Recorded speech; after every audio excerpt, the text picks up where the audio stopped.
چراغ کون ہے، کس کی اولاد ہے اور ان کا شجرہ کس سے ملتا ہے؟ تمام تر تفاصیل آپ کو ویڈیو کے آخر میں بتائی جائیں گی، مگر اس سے پہلے ہم اس حملے کا واقعہ آپ کو سنانا چاہیں گے جو کہ ایران میں پیش آیا ہے۔ ایران کے شہر شیراز میں 26 محرم الحرام کو رات 10 بجے پاکستانی ٹائم حضرت شاہ چراغ کے حرم میں یہ واقعہ پیش آیا۔ اس وقت زائرین حرم میں موجود تھے، ہر سو ایک پرسکون فضا موجود تھی، سبھی عبادات اور نوافل پڑھ رہے تھے کہ جب اچانک ایک سمت سے دو لوگ ہاتھوں میں بندوقیں لیے اندر داخل ہونے لگے۔ ان دونوں نے ہی اپنے چہرے رومال سے ڈھک رکھے تھے۔ وہ جس دروازے سے حرم میں داخل ہوئے، اس دروازے کو باب المہدی کہہ کر پکارا جاتا تھا۔ وہ دہشت گرد وہاں سے داخل ہوئے اور اندھا دھند فائرنگ کر دی۔ سبھی زائرین جو پرسکون بیٹھے تھے اور کچھ حرم سے باہر جا رہے تھے، فائرنگ کی آواز سن کر بوکھلا کر آس پاس دیکھنے لگے۔ جب اندازہ ہوا کہ یہاں پر دہشت گرد گھس چکے ہیں تو سبھی مرد و خواتین نے بھاگنا شروع کر دیا۔ ہر سو ایک کوہرام سمجھ چکا تھا، عورتوں اور بچوں کی چیخ و پکار ہر سو سنائی دے رہی تھی، مگر ان ظالم دہشت گردوں نے فائرنگ کر کے لوگوں کو زخمی کرنا شروع کر دیا۔ عین موقع پر خادمین بھاگ کر ان دونوں افراد کی جانب آئے، مگر تبھی ان سفاک دلوں نے دو خادمین پر فائرنگ کر دی۔ دونوں خادمین موقع پر ہی جہاں بحق ہو گئے، جبکہ دو زائرین کو بھی شہید کر دیا گیا۔ اس حملے میں اب تک کی رپورٹ کے مطابق 11 زائرین زخمی بتائے جا رہے ہیں۔ ایک جانب معصوم بچے اور عورتیں اپنا تحفظ کر رہی تھیں، بلند آواز میں یا اللہ یا رحمان کا ورد کرتی اس شخص کو مقامی زبان میں یہاں سے چلے جانے کا کہہ رہی تھیں، مگر جیسے ہی ان ظالموں نے عورتوں اور بچوں کا رخ کیا تو ایک خادم آگے بڑھا اور اس نے بغیر کسی اسلحے یا ہتھیار کے اس دہشت گرد کو پیچھے سے پکڑ لیا۔ اپنی جان خطرے میں ڈال کر اس نے کئی لوگوں کی جان بچا لی۔ کہا گیا کہ حملہ آور 2 یا 3 دہشت گرد تھے، مگر عین موقع پر ہی 2 کو پکڑ لیا گیا، جبکہ ایک بھاگنے میں کامیاب ہو گیا۔ فائرنگ کی وجہ سے 4 افراد موقع پر ہی دم توڑ گئے، جبکہ زخمی ہونے والوں کو اسپتال منتقل کر دیا گیا۔ سیکیورٹی اداروں نے 2 دہشت گردوں کو گرفتار کر لیا، جبکہ تیسرا موقع سے فرار ہو گیا۔ یاد رہے کہ 26 اکتوبر 2022 کو بھی اسی روزے پر فائرنگ کا واقعہ پیش آیا تھا، جس میں 13 شہری جاں بحق ہو گئے تھے۔ کالعدم تنظیم داعش نے اس حملے کی ذمہ داری قبول کی تھی، مگر دوستو، تازہ ترین رپورٹس کے مطابق ایران میں شاہ چراغ مزار پر حملے کی ذمہ داری عالمی شدت پسند تنظیم داعش نے قبول کر لی۔ 2 حملہ آور گرفتار کر لیے گئے۔ اب تک کی اطلاعات کے مطابق حملے میں 4 زائرین شہید اور متعدد زخمی ہیں، اور اس حملے کی ذمہ داری بھی ایک بار پھر اسی تنظیم نے قبول کر لی ہے۔ شیراز پولیس کا کہنا ہے کہ حملہ روک دیا گیا ہے اور ایک مسلح شخص کو گرفتار کر لیا گیا ہے، جبکہ دوسرے کی گرفتاری کے لیے کوششیں کی جا رہی ہیں۔ تاہم کچھ دیگر میڈیا رپورٹس کے مطابق حملہ ایک مسلح شخص نے کیا جو اس وقت پولیس کی حراست میں ہے، اور کچھ دیر بعد دوسرا بھی پکڑ لیا گیا۔ ایرانی صدر ابراہیم رئیسی نے حملے کی مذمت کرتے ہوئے حکام کو معاملے کی تحقیقات کی ہدایت کی ہے۔ شاہ چراغ حرم میں گزشتہ چند ماہ میں یہ دوسرا حملہ ہے۔ اس سے قبل اس علاقے میں مسلح حملے کے نتیجے میں 13 افراد ہلاک ہوئے تھے۔ دوستو، اگر ہم حضرت شاہ چراغ کے شجرے کو پڑھیں تو یقیناً آپ میں سے بیشتر ان کو جانتے ہی نہیں ہوں گے کہ وہ ہمارے پیارے نبی حضرت محمد مصطفیٰ صلی اللہ علیہ وآلہ وسلم کی چہیتی بیٹی بی بی سیدہ فاطمہ الزہرا سلام اللہ علیہا اور شیر خدا حضرت علی علیہ السلام کی اولادوں میں سے ہیں۔ جی ہاں، سیدنا میر احمد بزرگی، زہد و عبادت، نفوذ شریعت، حق گوئی، بے باکی، اطاعت ایزدی، خوارق عادات، کرامات اور شان و عظمت کے باعث بڑے رعب و جلال کے مالک تھے۔ آپ انتہائی خوشخط اور نفیس رقم تھے۔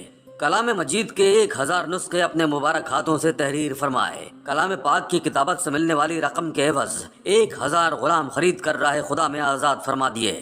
آپ کے فضائل و محاسن اور بزرگی آتا تحریر و تقریر میں نہیں آ سکتی۔ سیدنا حضرت امام موسیٰ کاظم علیہ السلام کی شہادت کے بعد لوگ آپ ہی کو امام وقت ماننے لگے۔ مسجد میں لے جا کر امر امامت میں بیعت شروع کر دی۔ تمام لوگوں سے بیعت لے کر آپ منبر پر تشریف لے گئے اور انتہائی فصاحت و بلاغت سے فرمایا، اے لوگو، اچھی طرح ذہن نشین کر لیں کہ ابھی آپ تمام لوگوں نے میری بیعت کی ہے اور آپ میری بیعت میں ہیں، اور میں خود اپنے بھائی حضرت امام علی رضا علیہ السلام کی بیعت میں ہوں۔ آپ آگاہ رہیں کہ میرے ابا حضرت امام موسیٰ کاظم علیہ السلام کے بعد میرے بھائی حضرت علی بن موسیٰ رضا خلیفہ برحق اور ولی خدا ہیں۔ مجھ پر اور آپ سب پر خدا اور رسول اکرم صلی اللہ علیہ وآلہ وسلم کی طرف سے یہ امر واجب اور فرض ہے کہ ہم سب ان کی اطاعت و فرما برداری کریں، جو حکم بھی ان کی طرف سے جاری ہو۔ اس اعلان کے بعد سیدنا امام علی رضا علیہ السلام کے کچھ فضائل و مناقب بیان فرمائے۔ سیدنا میر احمد کے اس اعلان اور حکم پر حاضرین نے سر تسلیم خم کرتے گردنیں جھکا دیں۔ اس کام سے فارغ ہو کر تمام لوگ حضرت سید احمد کی زیر قیادت حضرت امام علی رضا علیہ السلام کے در اقدس پہ حاضر ہوئے۔ سیدنا میر احمد نے ہاتھ بڑھا کر بیعت کی اور تمام لوگوں نے آپ کی مطابعت میں بیعت کی۔ حضرت امام علی رضا علیہ السلام نے آپ کے حق میں دست دعا بلند فرمائے، خدایا جس طرح انہوں نے میرے حق کی حفاظت کی ہے تو بھی ان کے حق کی حفاظت فرما۔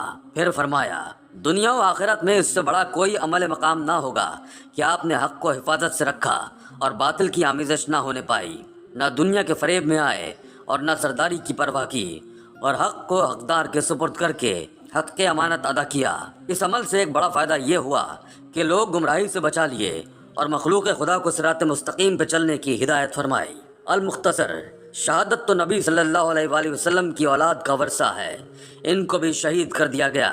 سیدنا میر احمد اور دوسرے شہزادگان نے میدان جنگ سے لے کر 2 میل دور قلعہ شیراز کی پشت تک دشمنان اسلام کا تعاقب کیا۔ شیر خدا کے بپھرے شیر عباسی لومڑیوں پر غضبناک حملے کر رہے تھے، جہاں رخ کرتے منافقین کی جماعت متفرق کر دیتے۔ لڑائی کے آخری روز قلعے کی پشت تک پہنچ گئے، امام زادے شہر میں داخل ہو گئے۔ کفار کی چال کامیاب ہوئی، امام زادگان کو شہر میں جہاں جہاں پایا شہید کر دیا گیا۔ سیدنا میر احمد تنہا رہ گئے تو وسط شہر میں تشریف لائے۔ لوگ آپ کے رعب و جلال سے خوف زدہ تھے اور آپ کا سامنا کرنے کی تاب نہ رکھتے تھے، گروہ در گروہ فرار اختیار کرتے۔ جب آپ سرزدک محلے کے قریب پہنچے تو ایک ستمگر نے عقب سے آپ کے سر مبارک پہ وار کیا، تلوار آپ کی ابروؤں تک اتر آئی، آپ کی پشت پر مزید زخم لگائے گئے جن سے آپ ناتواں ہو گئے۔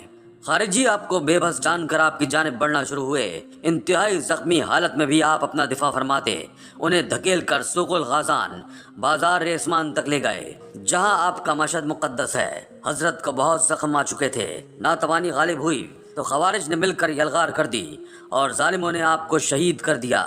قدرت خدا کہ آپ کا جسد منور ان ظالمین سے غائب ہو گیا اور کسی کو پتہ ہی نہیں چلا کہ آپ کا جسد پاک کہاں ہے۔ طویل عرصے تک یہ مشہد و مدفن عوامی نگاہوں سے مخفی رہا۔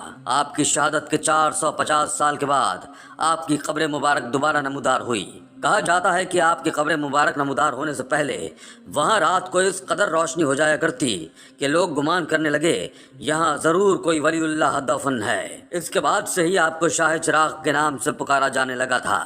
دعا ہے کہ خدا دنیا بھر میں موجود مقامات مقدسہ کی حفاظت فرمائے اور دشمنان اسلام کو نیست و نابود فرمائے، آمین یا رب العالمین۔